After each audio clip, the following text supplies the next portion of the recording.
Қазіргі таңда күйеуім өте ауыр халде, қатты неғып жатыр. Даже уборныйға мен өзім әрең көтеріп апарамын. Арық болғанымен уже азып жатыр, сүйегі сәл ауырлауда. Даже мен өзім бүйтіп көтере алмай қаламын, өзім әлсіреп қаламын.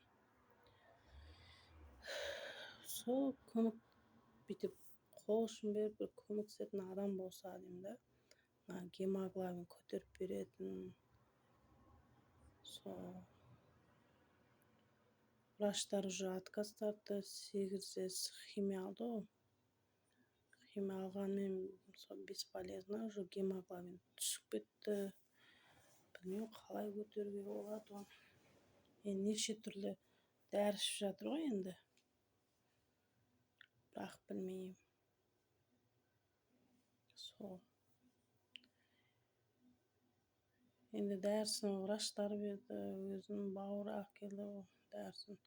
Бірақ ол дәрілер ішкенмен бесполезно да уже. Басқалай гемоглобин көтерсе болатын еді. Енді тамақты, диетаны жазып беріпті врачтар. Бірақ ол диетаны неғымен де бұл тамақ жей алмайды, кітті ғана бірдеңке жейді болды.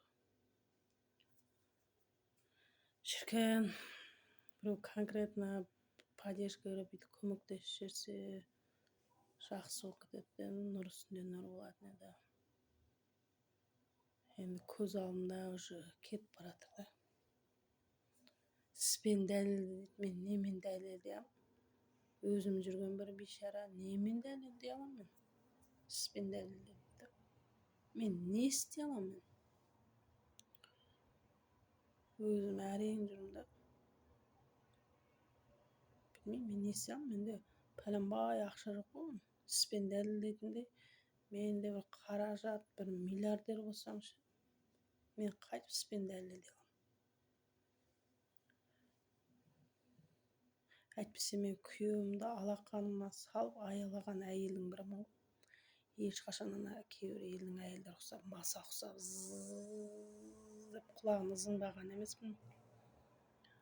Аз ақша тапсын, көп ақша тапсын, мен ондай ешқандай ештеңке демейтін. Мейлі жұмыс істемесе де, жұмыс істегісі, мен ешқандай бір ауыр сөз айтпағанмын күйеуіме.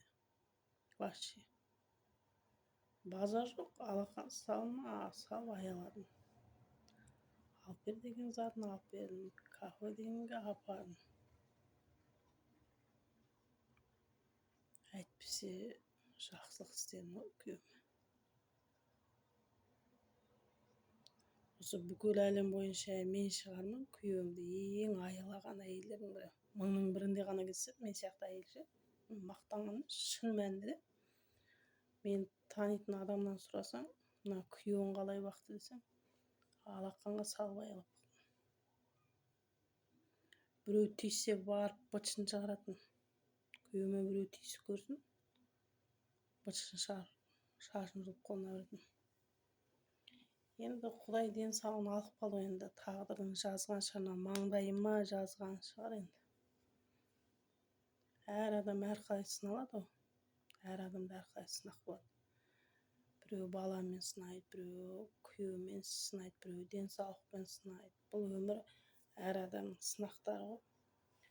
Бірақ сынақ дегенімен енді күйеуім жаны жіп сияқты болып жіңішке болып тұр ғой.